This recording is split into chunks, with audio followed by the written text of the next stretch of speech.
Assalamualaikum warahmatullahi wabarakatuh.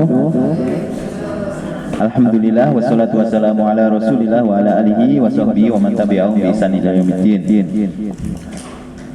Bapak-bapak dan ibu-ibu yang dirahmati Allah, alhamdulillah kita akan melanjutkan pelajaran kita yang kemarin itu terakhir tentang hukum alam.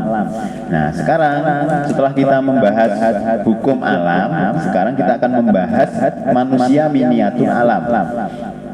Jadi kita masukkan alam yang ada di luar ini sebenarnya ada di dalam diri manusia. Nah, itu namanya manusia miniatur alam.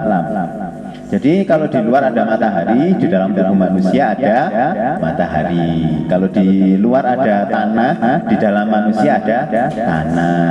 Jadi kalau kita sudah mengenal diri, kita akan mencari jalan ke dalam, yaitu nanti akan mengenal Tuhan, mengenal Allah.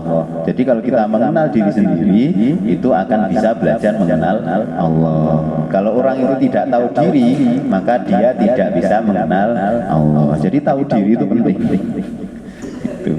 Ya, tahu diri nanti sadar diri.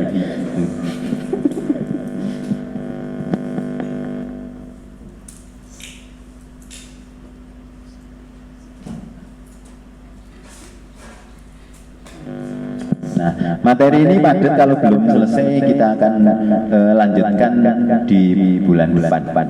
Nanti bulan depan juga pertemuan selanjutnya. Di sini kan ada nomor-nomor, tapi bukan nomor togel ya. Kan nomor-nomor. Nanti loh, kenapa kok nomor? Nanti kita akan membahas teknik terapi jiwa raga dengan cara melihat numerologi. Jadi misi kita itu apa sih di dunia ini? Kan setiap orang itu punya misi dan perannya masing-masing. Nah, kalau Nabi Muhammad itu sang pencerah untuk membawa kedamaian. Kalau Fir'aun itu keserakahan, ketamaan dan lain-lain. Dia menjalankan perannya dengan baik. Maka kita ini jangan mengambil peran milik orang lain. Dan semuanya pencuri, ya memang pencuri itu perannya mencuri. Jadi nggak salah orang mencuri itu. Koruptor itu juga nggak salah karena perannya sebagai koruptor. Kerjaannya apa kalau koruptor? Korupsi. Pencuri kerjaannya apa? Mencuri. Ya nggak apa-apa, maksudku jangan terlalu banyak mencela, ya sudah lah, itu sebagai pelajaran. Kalau yang terbaik apa? Ya sesuai dengan misi jiwa kita. Kalau kita kan nanti sebagai terapis, ya jadilah terapis yang baik. Kalau sebagai guru, ya jadilah guru yang baik. Kalau sebagai rakyat, ya jadilah rakyat yang baik. Jangan banyak mencela. Intinya nanti di situ. Itu namanya berhubungan dengan manusia miniatur alam. Oke, kita ke slide 1. Manusia miniatur alam. Konsep manusia miniatur alam dalam pengobatan medis timur. Materi di atas ini menjelaskan manusia adalah gambaran kecil dari alam semesta. Apa yang ada di alam dianggap memiliki hubungan dengan organ, energi, dan perilaku manusia. Konsep ini banyak dipakai dalam memahami pengobatan timur. Di situ presentasinya kecil-kecil ya, Bu, bisa nih kecilian. Makanya tak kirim 2, yang satunya PDF buat. Bagi yang jiwa muda bisa baca yang PDF ya. Yang jiwa muda itu semangat belajar. Nggak apa-apa jiwanya muda walaupun jasad sudah tua.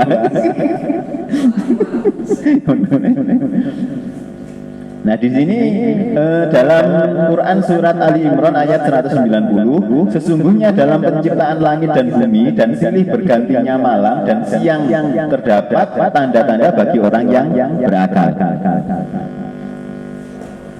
Jadi kita akan membahas manusia miniatur alam.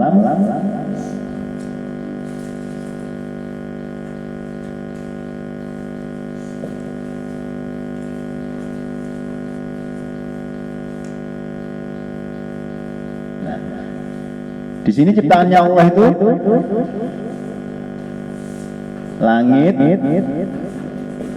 bumi. Nah, Langit, bumi, siang, malam. Jadi selalu berlawanan. Maksudku selalu berpasangan. Di sini kan langit bumi ini berpasangan. Kemarin kan hukum berpasangan. Nah.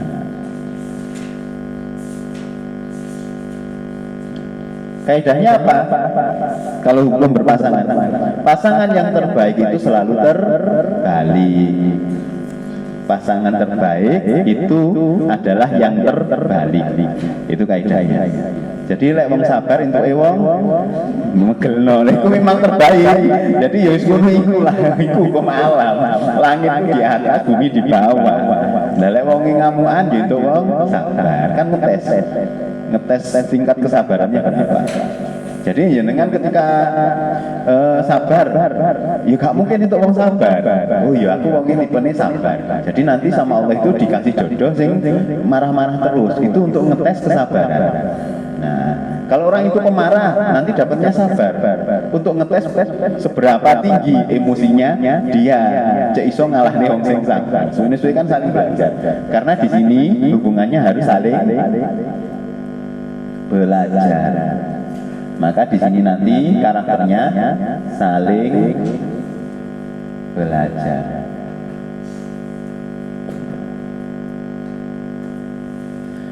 Jadi langit itu ibaratnya kalau dalam bahasa Jawa apa? Bopo, koso. Kalau bumi ini ibu pertiwi. Nah, jadi langit itu bopo angkoso, ibu itu bumi itu ibu pertiwi. Maka kalau kita sakit kembali ke bumi, kalau sakit jasad, kalau sakit jiwa kembali ke langit. Nah, cara jelaskan gini. Di sini ruh atau jiwa, di sini nanti jasad. Maka kalau kita membaca langit, berarti membaca perjalanan atau visi dan misi jiwa. Jadi visi dan misi jiwa itu terdapat di langit. Maka orang dulu itu melihat langit untuk melihat nasib. Nah, jadi delok langit ya, maka nih sering danganan ngubur. Iku delok langit, oh lahirnya tanggal sekian, oh wetone ini itu dan lain-lain. Itu melihat ini. Berarti kamu cocok kerja di air, kok tadi ini ikan.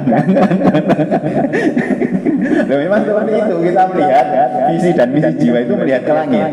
Maka tulisan kita itu ada di Lauhul Mahfuz yang terjaga di langit. Sedangkan yang di bumi itu untuk karakter jasad, kendaraan. Nah, berarti ini nanti tipe kendaraannya. Maka nggak boleh dibandingkan.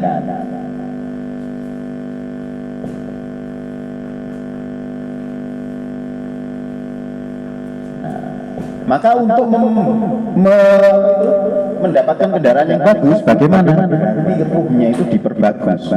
Maka orang yang jiwanya kuat, ruhnya itu kuat, energinya kuat, dapat kendaraan bagus.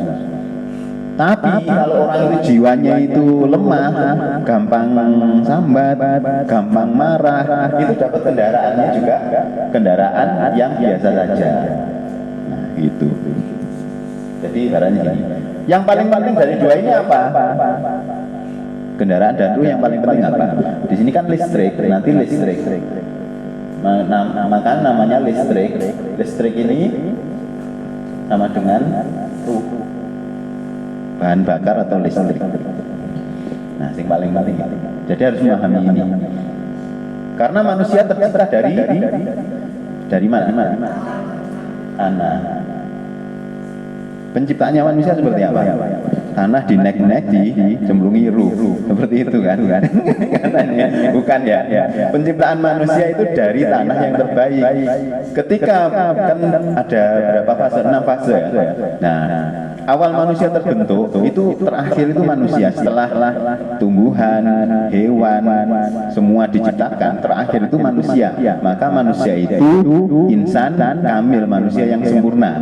Maka ketika bumi dalam keadaan sempurna, bumi dalam keadaan bagus, langit dalam kondisi yang bagus, akan tercipta yang namanya manusia. Tercipta dari mana? Bumi. Jadi ada manusia nabati.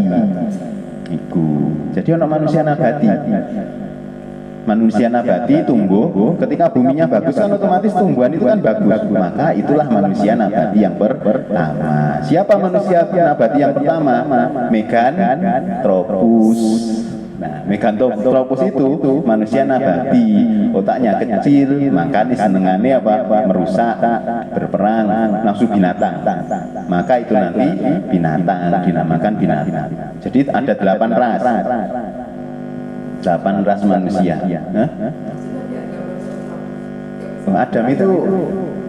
Adam itu kan ibaratnya simbol. Kayak Muhammad itu namanya siapa? Ahmad. Adam itu ibaratnya itu simbol, kok jabatan itu loh. Kok awake dhewe itu guru kan banyak. Yaitu guru siapa namanya kan beda-beda.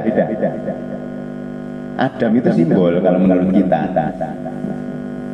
Adam yang jenisnya dari negro, Adam ini kan ada 8 ras.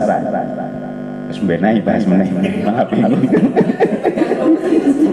Loh kan awalnya itu Meganthropus.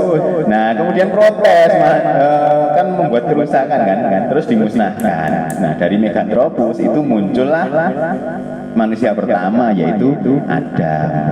Maka penciptaan Isa itu penciptaan Adam itu seperti penciptaan Isa. Berarti ono ibuke.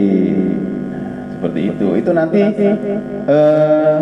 benang merah antara manusia purba dengan manusia seutuhnya kita. Kan lama, prosesnya lama. Terjadinya manusia itu perlu perjalanan lama. Kalau kita paham.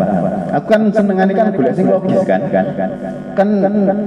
dijelaskan kan ulama-ulama menjelaskan Adam itu tercipta dari tanah. Ya mikir apa tanah dinek-nek kemudian dikai ruh. Mungkin itu. Terus dapat pencernaan seperti itu. Ada 6 fase, tahapannya itu panjang. Jadi semua itu pengen jadi manusia karena makhluk yang sempurna. Ini dari POV lain, Cek terbuka, percaya kuno gak ya kuno, kan bebas.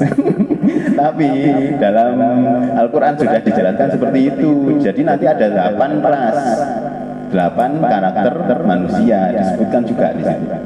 Nah nanti yang Melayu ya karakternya yang Melayu. Kemudian negro ada sendiri. Kemudian yang lain-lain yang barat karakternya kulit putih sendiri. Ada 8 ras. 8 ras diciptakan berpasangan. 8 berarti berpasangan menjadi 16. 16 beranak pinak jadi banyak seperti ini. Miliatan. Jadi nanti ada Adam yang di barat, Adam yang di timur, Adam yang di tengah, Adamnya itu banyak. Adam itu manusia yang pertama yang sudah dibekali dengan akal, itu jenenge Adam. Adam itu bukan nama, itu simbol. Kayak Nabi Muhammad itu kan bukan nama, Ibrahim itu kan bukan nama Nabi Ibrahim, itu kan simbol, julukan. Kayak cerita deh, kayak cerita itu loh, kisah kan. Soalnya kayak kisah kan orang jaiki dinamakan apa? Julukan kan. Itu secara umum. Nama panggilan. Ibaratnya julukan gelar. Kayak guru, kayak terapis, bekam, hijam, al-hajam kan itu simbolnya seperti itu ada. Nah, itu dari sudut pandang lain. Cek ngerti, cek gak sing umum penjelasan itu cari yang lain gitu, biar wawasan kita luas. Makanya semakin belajar agama harusnya kan sekarang semakin orang itu sabar, otak itu harus meningkat kan. Biasa iki wong kakean belajar agama malah otaknya turun, kakean tukaran, sering ngolok-ngolokan, penyakitnya tambah akeh, anak-anak tambah turun, IQ-nya tambah berapa? 78. Harusnya kan banyak yang hafalan, IQ-nya naik. Kenapa kok malah turun? Nah kan itu tadi, soalnya kenceng terlalu kaku, belum bisa menyaksikan alam. Kalau manusia itu sudah bersaksi menyaksikan alam, maka dia akan cerdas. Nah, maka dalam Islam yang pertama itu apa? Syahadat. Syahadat itu yang pertama, bersaksi. Nah, bagaimana latihannya bersaksi? Coba kita latihan bersaksi. Saya pegang apa? Saya pegang apa? Saya pegang apa? Latihan bersaksi. Saya pegang apa?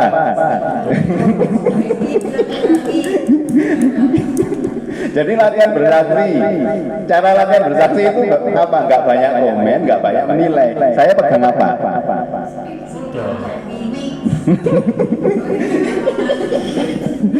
Saya pegang apa?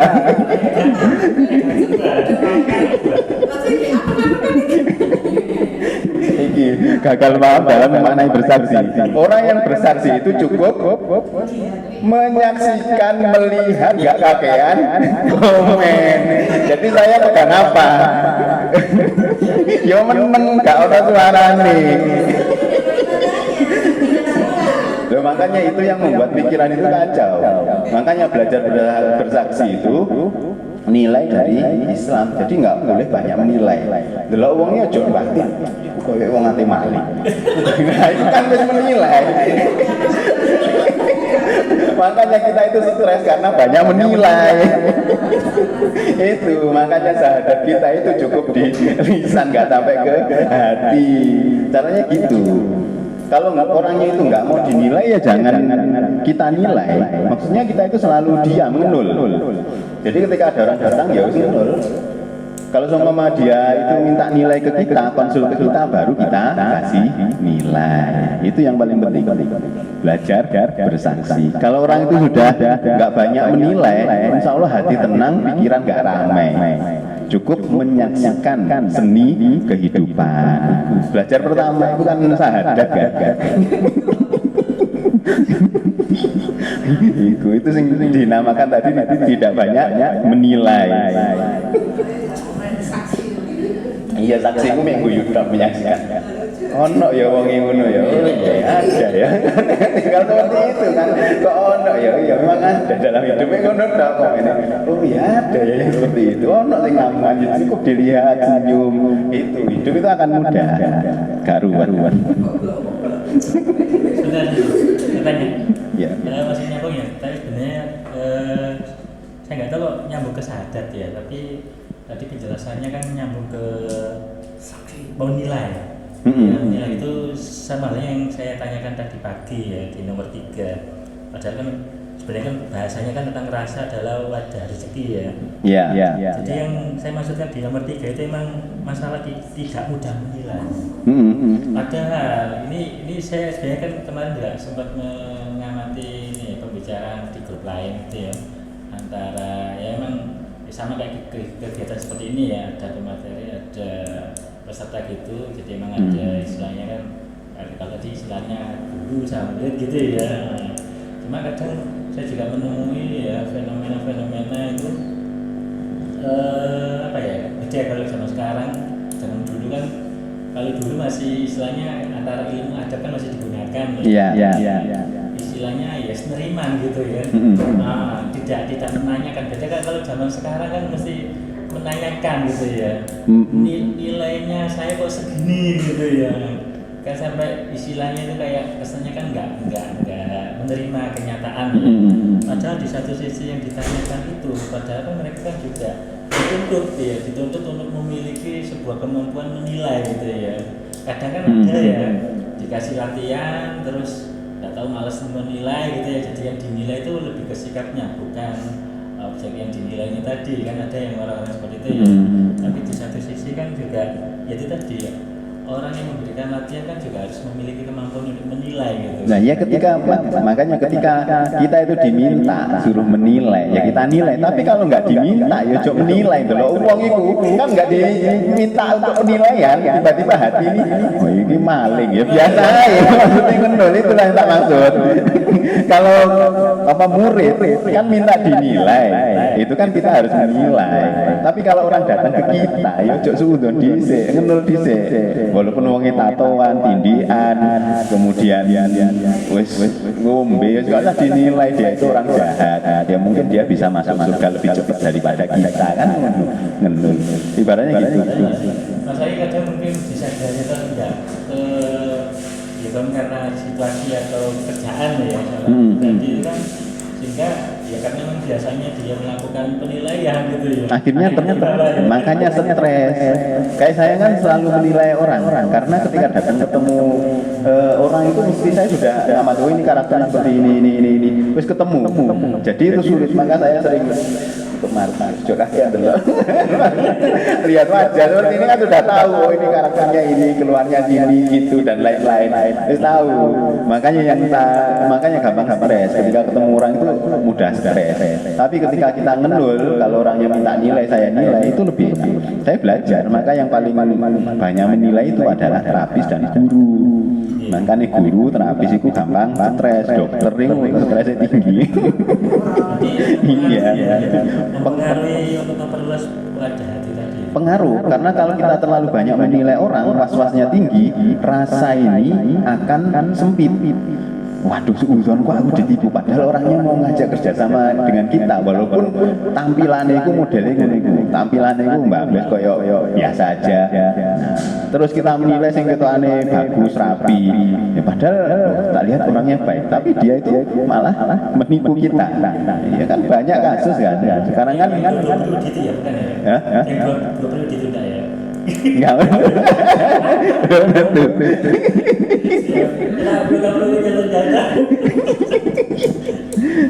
Tapi kan di satu sisi kan ada istilahnya yang malah ini surat pertama kali ya bacalah. Nah, padahal di satu sisi kan kita menilai itu juga baca loh. Kan membaca beda, menilai dengan membaca kan beda.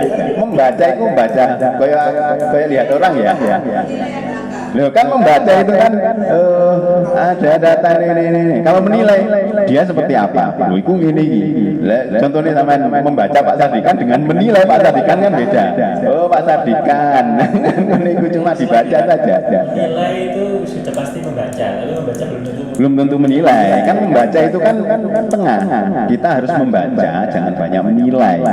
Maksudku ketika contohnya saya kan tadi menjelaskan tentang masalah manusia itu dari bumi. Ketika bumi paling bagus muncullah pohon, karena pohon zaman dulu beda dengan pohon sekarang. Pohon zaman dulu itu bagus, tinggi-tinggi kan, beda sekarang. Ketika pohon zaman dulu itu karakternya itu kuat, kemudian tinggi-tinggi, otomatis bisa menghasilkan tumbuhan yang aneh-aneh, menghasilkan buah yang aneh-aneh. Buahnya itu ada pada manusia. Nah, itu kan nanti membaca kan. Kalau orang menilai, nggak mungkin.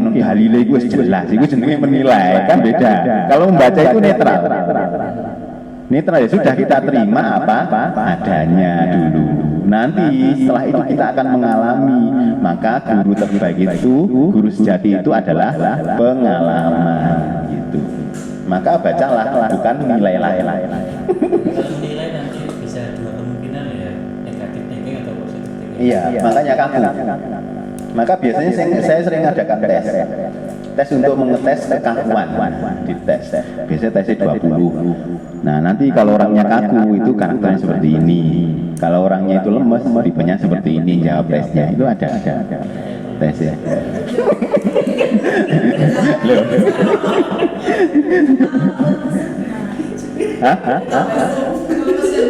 Mesen apa? Jadi kayak lebih ke saking nggak menilainya akhirnya jadi sampai kayak itu kayak saya bandingkan IGP kayak ya kan nggak banyak menilai kan akhirnya tenang hidup. Nah kita kan terlalu banyak menilai doktrin dogma, terlalu banyak didoktrin. Maka orang yang rajin ibadah, dia itu apa orang bahagia? Dia justru orang yang paling stres. Semakin rajin ibadah karena ketakutan, maka tingkat stresnya lebih tinggi. Nah, meneh. Iki tak kacaukan sih. Nah, kalau saya kan ustaz agak penipu ini. Lah saya datang ke saya ini biasanya kan wong sing alim, tapi kok stres ya. Semakin ibadahnya tinggi kan harusnya semakin banyak menerima. Ternyata ibadahnya ini selama ini dia karena ketakutan, takut dosa, takut neraka, ingin masuk surga. Lah lek surga ora neraka gak ono kan ya gak masalah. Ibadah itu keperluan kita karena untuk menjadikan energi kita kuat, hati menjadi tenang. Jadi bukan imbalan yang akan kita dapat. Makanya orang itu kalau ibadahnya dengan rasa takut, energinya turun. Golek rezeki ya wangel. Transaksi sama Tuhan. Iya, kan Indonesia kan senengane ngono. Dapat didolimi orang di film-film itu, didolimi orang nangis tuh ngono. Ya Allah, kenapa ini bisa saya? Ya energinya rendah. Kira ya kene. Kan ndonga iku ya ngono mah gak terkabul iku. Ndonga iku dengan senang, fulus ya Allah, fulus. Kan energinya kuat, cepet dikai duit. Tapi nek ndonga sing nangis, lemah energinya, kemudian melah, itu energi kekurangan yang muncul sehingga doanya sulit terkabul. Iya, maka doa ketika bahagia itu cepat terkabul daripada doa ketika kita sedih. Ketika kita dizalimi orang, nah itu kan merasa energinya turun, kemudian dia semangat kan, ya Allah muga-muga wonge kena seperti ini. Mending mendoakan diri kita sendiri. Nah, makanya saksi tadi Pak, tadi kan hanya cukup melihat, kayaknya mestinya bertambah lagi. Di samping melihat, mendengar, kemudian menyaksikan dari dekat, kalau dari jauh itu tidak termasuk dari saksi. Kalau sesuai dengan undang-undang KUHP itu saksi. Iya. Bersaksi harus mendengarkan. Iya kan kita melihat kan pas nanti mendengar, menyaksikan itu kan ya kan makanya menyaksikan. Orang menyaksikan film kan ya ngrungokne, ya ndelok. Lek nilainya aja dhisik, kan tengah-tengah itu nanti kan. Makanya benar salah kan relatif, akhirnya kan nggak kaku-kaku banget. Lihat kondisi. Nah kayak saya kan nangani kasus, lah orangnya itu leweng hijrah kan biasa kan, datang ke saya, tak lihat kerjaannya apa, kerjaan di bank. Waduh, ini mesti gitu doktrin ini karo dulur-dulur sing wis hijrah iki, uangnya haram, riba dan lain-lain. Iya Mas aku ngono, ternyata bener curhatannya seperti itu. Sedangkan aku duwe cicilan, waduh tambah cicilan banget. Kan stres kan sampai tekanannya naik. Sampai tekanannya itu naik. Nah, terus cara menurunkan bagaimana? Wis Pak, sampeyan niku elingo. Allah iku apa? Pertama Asmaul Husna muncul apa? Rahman Rahim. Iya ya welas asih. Iya gak paham menghukum. Lah sing diwaca tanggane sampean dulur sampean iku sing maha menghukum. Padahal kembali lagi ke pasal 1. Allah itu Rahman Rahim, Ar-Rahman Ar-Rahim welas asih. Tahu kemampuan hambanya. Jadilah sampean menikmati kerja di situ ya nikmatilah santai saja.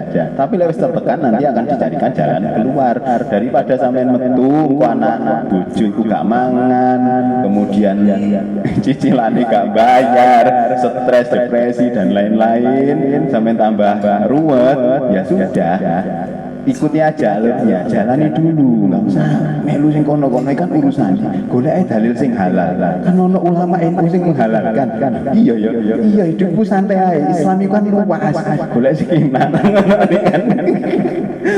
kalau nggak nyaman kerja di situ, baru itu bertentangan dengan hati, mending keluar cari yang lain. Lalu sama nih apa? Udah aku hamil, aku seneng di Uber Bank, seperti itu. Kan jawaban itu kan relatif, tergantung seperti itu.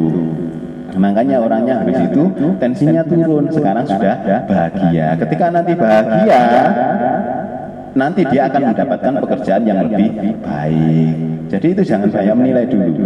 Sampai sing dipajak niku, sampai stres, merasa takut uangnya itu haram. Padahal ada hukum yang tertinggi itu ulas asih. Sing enggak ulas asih kan tonggone kan. Soalnya tonggone ini. Iya kan seperti itu. Tapi lah dikai duit ya gelem-gelem.